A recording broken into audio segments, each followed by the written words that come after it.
What if I told you that a single engine didn't just change cars? It changed an entire nation? The year was 1932. America was deep in the Great Depression.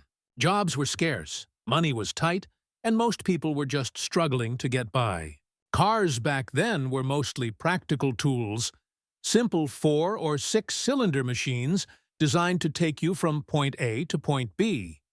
If you wanted real power, a V8 for example, you had to be wealthy enough to buy a Cadillac or a Lincoln. For everyday working Americans, horsepower was a dream out of reach. That all changed when Henry Ford did something radical. He unveiled the Ford Flathead V8, the first mass-produced affordable V8 engine. Suddenly, V8 power wasn't just for the rich. It was sitting in the showroom of your local Ford dealer, waiting for anyone who could scrape together $460. Barely $50 more than a standard 4-cylinder Model B.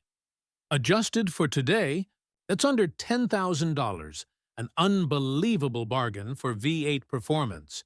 The engine itself was a 221 cubic inch Flathead V8, producing 65 horsepower. Now, that doesn't sound like much today, but in 1932 it was groundbreaking.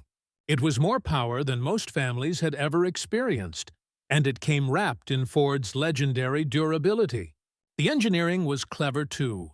A simple flathead valve layout, a one-piece cast block for strength, and fewer moving parts compared to other engines of the era. That meant it was easier to maintain and far less intimidating for mechanics of the time. But the Flathead wasn't just about transportation. It accidentally lit the fuse of something much bigger.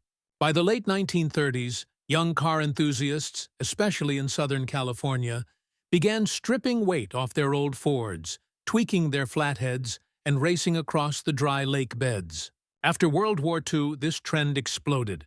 Thousands of returning GIs had learned mechanical skills in the military, had a little money in their pockets, and were hungry for excitement. Used 3240 Fords were cheap and everywhere, and their Flathead V8s were simple to modify. That perfect storm gave birth to hot rodding. What made the Flathead special for hot rodders was its accessibility and potential. You could pull the heads off with basic hand tools, bolt on aftermarket parts, and instantly unlock more power. Add a dual carburetor setup, swap on higher compression heads, maybe even a wild camshaft, and suddenly that humble 85 horsepower motor was making well over 150. With enough work, some builds topped 200 horsepower, 4 times its original output. This movement sparked the rise of the performance aftermarket industry.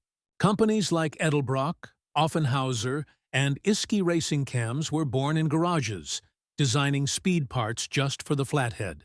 Edelbrock's famous slingshot intake manifold allowed multiple carburetors. Offenhauser cylinder heads improved combustion efficiency. Isky produced camshafts that gave the Flathead a mean lope and brutal acceleration. These weren't just parts. They were the building blocks of an entire culture. Of course, the Flathead wasn't perfect. It ran hot, struggled with oiling, and its side valve design limited airflow. But instead of killing the engine's reputation, these flaws made it irresistible to hot rodders. Every challenge was a puzzle to solve. Bigger radiators, improved oil pumps, custom heads. It created a generation of problem solvers who defined what it meant to be a gearhead. Through the 1940s and early 1950s, the Flathead dominated dry lake racing, early drag strips, and even NASCAR.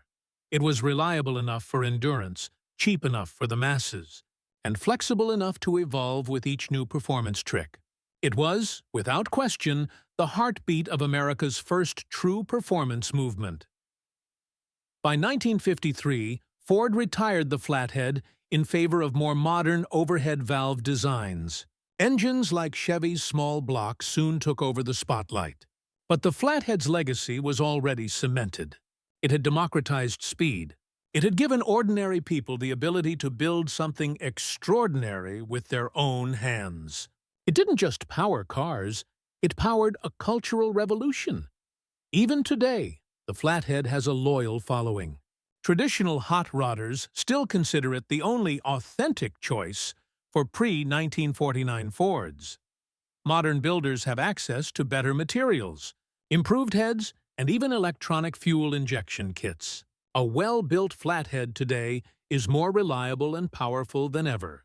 Yet it still carries that raw, mechanical soul that no modern engine can match. So, the next time you hear that distinctive flathead rumble, remember this.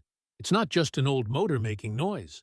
You're hearing the sound of a revolution, the engine that gave birth to hot rodding, drag racing, performance parts, and the belief that anyone, with enough determination and a wrench in hand, could build something extraordinary. If you love stories about engines that shaped history, make sure to like this video, subscribe to Engine Insights USA, and join us as we uncover the machines that built the world.